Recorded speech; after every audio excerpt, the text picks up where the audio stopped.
Planet Earth is a delicately beautiful planet in an endless ocean of space and darkness. The Earth is our home, and we all share the same home as one family.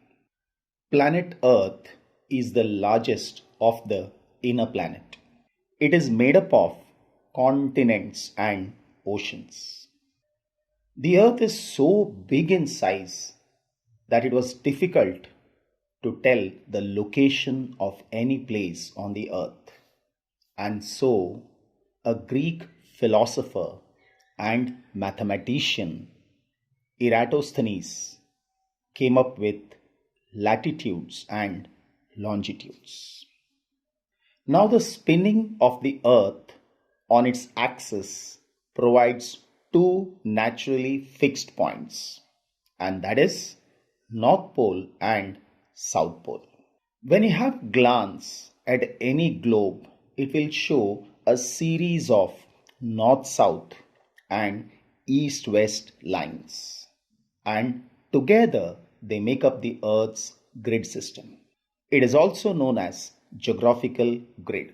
These lines are used to find the exact location of a place on the Earth. The north-south lines are known as meridians of longitude, and they extend from the North Pole to the South Pole. All these meridians are actually half circles. The east-west lines are known as parallels of latitude. So, what are latitudes? Latitude is an angular distance of a place north or south of the equator. Supposing I say Mumbai is 19 degrees north. This means Mumbai is 19 degrees north of the equator. Now, if a line were to be drawn from Mumbai on the globe to the center of the globe, then the line would make an angle of 19 degrees with the horizontal. Another angle of 19 degrees can be measured south of equator. So there are two 19 degrees, one in the north and other one in the south. So it must be clearly mentioned when I say 19 degrees, Mumbai is at 19 degrees north. The line of latitude is then drawn through Mumbai parallel to the equator. This parallel of latitude is 19 degree north latitude. Any place or point on this parallel of latitude would form an angle of 19 degree at the center. Every parallel of latitude is a circle. So, there are 90 parallels of latitude in the northern hemisphere to the north of the equator. Similarly, there are 90 parallels of latitude in the southern hemisphere to the south of the equator. Now, all the lines of latitude are not drawn on a globe for practical reasons. Because if I draw all the lines, the map would appear very crowded. So what are the points to be noted? First thing is, a latitude is an angular distance of a place north or south of the equator. There are 180 parallels of latitude. Each parallel of latitude is a circle. All the parallels of latitude are not of equal length. The circles become smaller as we move towards the pole. The equator, that is at 0 degrees, is the most important latitude and the largest circle that can be drawn on the globe. It divides the Earth into northern hemisphere and southern hemisphere. Now the distance between any two parallels of latitude is always 111 kilometers. The North Pole and the South Pole are fixed points and serve as basic points of reference. Now, what is the importance of latitudes? Latitudes are related to the temperature on the surface of the Earth. Planet Earth is spherical in shape. So different part of the Earth receives different amount of sunlight. Based on that, three important heat zones of the earth are formed. They are torrid zone, temperate zone, and frigid zone. The torrid zone or the tropical zone lies between the Tropic of Cancer and Tropic of Capricorn. Tropic of Cancer is at 23.5 degrees north and Tropic of Capricorn is at 23.5 degrees south. Now, what is the importance of this torrid zone? Torrid zone receives nearly vertical rays of the sun throughout the year, and it receives vertical rays of the sun 2 times in a year.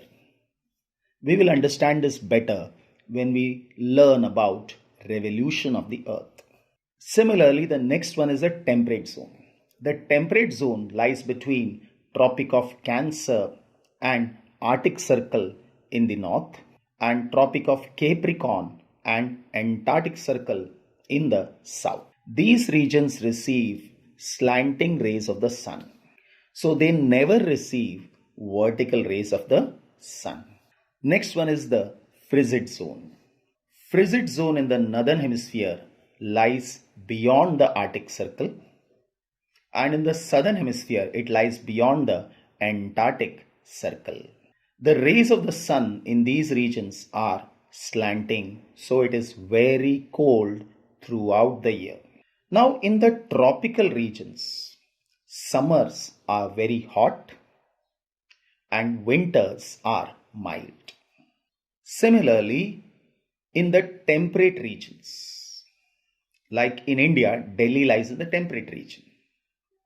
So in the temperate regions, summer as well as winter both are extreme. And in the frigid zone, throughout the year, it is very cold. After latitudes, we learn about longitudes. Just as the latitudes divide the earth into heat zones, longitudes divide the earth into time zones. Now, what is a longitude? Longitude is the angular distance of a place east or west of the prime meridian. Now, what is prime meridian? Prime meridian is again a longitude that passes through Greenwich near London. All other lines running from the North Pole to the South Pole are called meridians of longitude.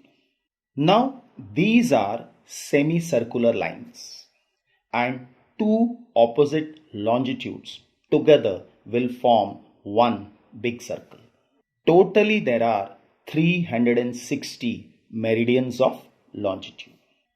All meridians are of equal length, and the distance between any two meridians is not equal. Actually, they get closer from the equator to the poles. There is a relationship between longitude and time. Now, as the earth rotates, every place has its sunrise, sunset, and noon. Now, the earth completes one rotation in approximately 24 hours. That means the earth rotates 360 degrees in 24 hours. Or I can say the earth travels an angular distance of 360 degrees in 24 hours. So in 1 hour, how much will it travel? It is 360 divided by 24. The answer is 15. That means the earth rotates 15 degrees in 1 hour. Now if I take India, the longitudinal extent of India is approximately 30 degree longitudes.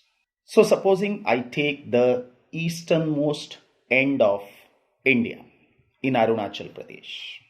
Say there is a sunrise and I say the time is 6 o'clock based on the sunrise. After 2 hours, On the other end, that is on the western end of India, people will see sunrise because the longitudinal extent of India is 30 degrees. And we have seen that the earth travels 15 degrees in 1 hour. So for 30 degrees, it is going to be 2 hours. So I can say that in terms of local time, there will be a difference of 2 hours. And we in India don't go by local time. So we have a standard time. And the standard meridian of India is 82.5 degrees. Now if the entire country follows local time, it will be different at different places. And this would lead to confusion. So we have a standard time and also a standard meridian. And the standard meridian is 82.5 degrees east passing through Allahabad. In this way, all countries have their standard times. Many countries that are big in size have multiple standard times. Now, different countries have different standard times. Again, this would cause confusion. So, in order to maintain international uniformity, one uniform time corresponding to the prime meridian is adopted by all countries. And this is called as the Greenwich Mean Time or GMT. Now, from GMT, Indian IST is at 82.5 degrees. That means there will be a time difference of 5.5 hours. Because if we travel 15 degrees, time difference is 1 hour, 30 degrees, 2 hours, 60 degrees, 4 hours, 75 degrees, 5 hours, 82.5 degrees. That is, we are adding 7.5. So the time difference will be 5.5 hours. So if it is 12 noon at prime meridian, in India the time would be 5:30 p.m.